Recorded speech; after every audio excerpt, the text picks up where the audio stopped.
একাধিক বিয়েকে অপছন্দ করা। আমাদের দেশের পুরুষ সাধারণত একাধিক বিয়ে করে না, একটা বিয়ে করে, ঠিক কিনা বলেন? কারণ একাধিক বিয়ে যে পুরুষ করে তার ঘরের মধ্যে বিশ্বযুদ্ধ শুরু হয়ে যায় দুই বউয়ের মধ্যে, ঠিক কিনা? সংসার আলাদা, ঘর আলাদা, খাবারের পাতিল আলাদা, বাসন আলাদা, সব কিছু আলাদা আলাদা। তো একাধিক বিয়ের বিধান এটা কি মানুষের বানানো না আল্লাহর পক্ষ থেকে দেয়া? আরো জোরে বলেন, কার পক্ষ থেকে? আল্লাহর পক্ষ থেকে।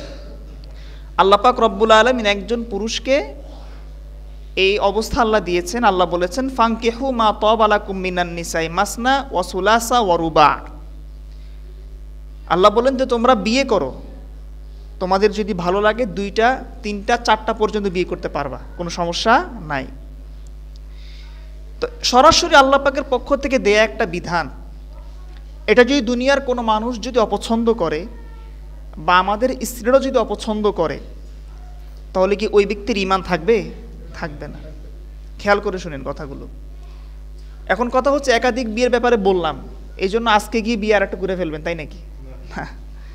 বিয়ে একাধিক করারও তো শর্ত আছে নাকি?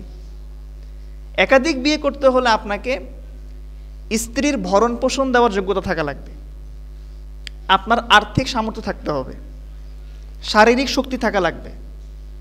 এখন আপনি দুর্বল মানুষ, আপনি মসজিদে আইসা একটু ওয়াজ শুনতে শুনতে ঘুমায় পড়েন, আপনি আরেকটা বিয়ে করলে চলবে? এরপরে একাধিক বিয়ের সবচাইতে বড় শর্ত হচ্ছে আপনি যদি প্রয়োজনে 2টা বিয়ে করেও থাকেন, 3টা বিয়ে করেও থাকেন, আপনাকে আপনার স্ত্রীদের মাঝে ইনসাফ বজায় রাখতে হবে। আল্লাহ বলেছেন, ওয়া ইন খিফতুম আল্লাহ তাদিলু ফাওয়াহিদা, যে তোমরা স্ত্রীদের মাঝে যদি ইনসাফের ভয় করো, ন্যায় বিচারের ভয় করো, তাহলে তোমরা একটাই বিয়ে করো। কারণ আপনি একাধিক বিয়ে করার পরে আপনি একজন স্ত্রীকে সময় দিবেন 4 রাত, আরেকজনকে দিবেন 1 রাত, এটা জায়েজ হবে না। বরং প্রত্যেক স্ত্রীকেই তার হক কি করতে হবে? আদায় করতে হবে। অনুরূপভাবে আমার নবী হাদিসে পাকের মধ্যে বলেছেন, সাহাবী আবু হুরায়রা থেকে বর্ণিত, নবীজি বলেন যে ইদা কানা ইনদা রাজুলি ইমরাআতানে ফালাম ইয়াদিল বাইনাহুমা, যদি কোনো মানুষের 2 জন স্ত্রী থাকে আর ওই মানুষ যদি ওই 2 স্ত্রীর মাঝে ইনসাফকে যদি বজায় না রাখে, জাআ ইয়াউমাল কিয়ামাতি ওয়া শিক্কুহু সাকিতুন, সে কাল কিয়ামতের দিন আল্লাহর সামনে এমন অবস্থায় হাজির হবে তার দেহের একটা পাশ ভাঙা থাকবে। নাউজুবিল্লাহ পাঠ করেন। এই জন্য একাধিক বিয়ের কথা শুনে বিয়ে করার আগে একটু চিন্তা ভাবনা করে কি করতে হবে? বিয়েটা করতে হবে। তো এখন কথা হচ্ছে যে আমাদের দেশে একাধিক পুরুষের একাধিক বিয়ে করার যোগ্যতা, সামর্থ্য সব কিছু আছে বললেই চলে, কিন্তু আমাদের স্ত্রীদের কারণে বা আমাদের দেশের যে কালচার, এই কালচারের কারণে সেটা অনেক পুরুষ করতে পারে না। প্রথমত স্ত্রী অপছন্দ করে যে স্বামী আমাকে ছাড়া আবার আরেকজনের বিয়ে করবে কেন? কারণ কোনো স্ত্রী চাই না যে তার স্বামীর ভাগটা সে আরেক নারীকে দিবে, ঠিক কিনা বলেন? সাংসারিক জীবনে যারা আছেন সবাই বুঝেন, আমরাও বুঝি। 2 নম্বর কথা হচ্ছে যে সামাজিকভাবে আপনি দেখবেন যে মানুষ 2টা বিয়ে করে, তার স্ত্রী খুব অসুস্থ, সে আরেকটা বিয়ে করছে তার শারীরিক চাহিদাকে মেটানোর জন্য, সমাজের মানুষ ওই লোকটাকে নিয়ে গালমন্দ করে যে লোকটার মনে হয় চরিত্র খারাপ, ঘরে একটা বউ রেখে আরেকটা বিয়ে করছে, এরকম বলে কি বলে না? বলেন। এটা আমার দেশের কালচারে আছে। আপনি আরব কান্ট্রিতে যান, সেখানে কিন্তু আপনি কালচার পাবেন না।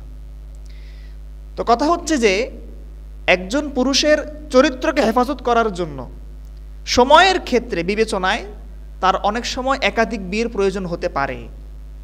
যেমন আপনি দেখেন কোনো মানুষের স্ত্রী অসুস্থ, 1 মাস 2 মাস বিছানায় পড়া, তখন যদি ওই পুরুষ যদি যুবক হয় তাহলে তার শারীরিক চাহিদা মিটাইতে হবে না? এখন আপনার স্ত্রী ক্যান্সারে আক্রান্ত হয়ে গিয়েছে, আপনি তার জন্য স্যাক্রিফাইস করবেন, এটা তো ইসলাম বলে না।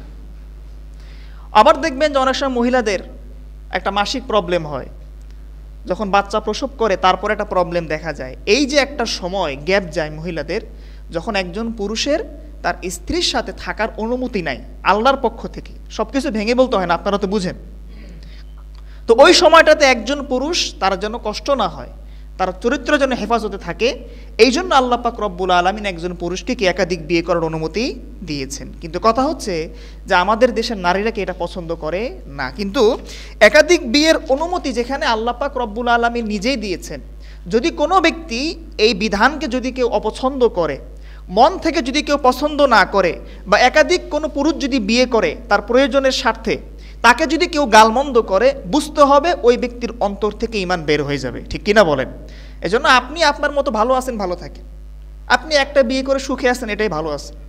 এখন অন্যজনের তার একটা বিয়ের প্রয়োজন হইতেও পারে, ঠিক কিনা? আর আমাদের দেশের যে অবস্থা, একটা বিয়ে করে যে সুখে আছেন এটাই ভালো। আমরা যখন হাটাজারি মাদ্রাসায় পড়ি, তো আমাদের হাটাজারি মাদ্রাসার একজন সিনিয়র ওস্তাদ, তিনি 2টা বিয়ে করছেন। কয়টা? 2টা। তাকে একজন জিজ্ঞাসা করলো যে হুজুর আপনি এখন কেমন আছেন? আপনার 2 বউ, মাশাআল্লাহ আপনি অনেক সুখে আছেন মনে হচ্ছে। বলে আমি দুনিয়াতে কিছুটা জাহান্নামের উত্তাপ পাইতেছি। দুনিয়াতে জাহান্নামের কিছুটা কি পাচ্ছি? উত্তাপ পাচ্ছি। 2 জনের সামলানো যে কি কঠিন, সেটা একমাত্র কে বুঝে? আমিই বুঝি। তাহলে 1 নাম্বার বললাম যে ইসলামের কোনো বিধানকে অপছন্দ আপনি করতে পারবেন না। একাধিক বিয়েকে অপছন্দ করার কোনো কি নাই, সুযোগ নাই।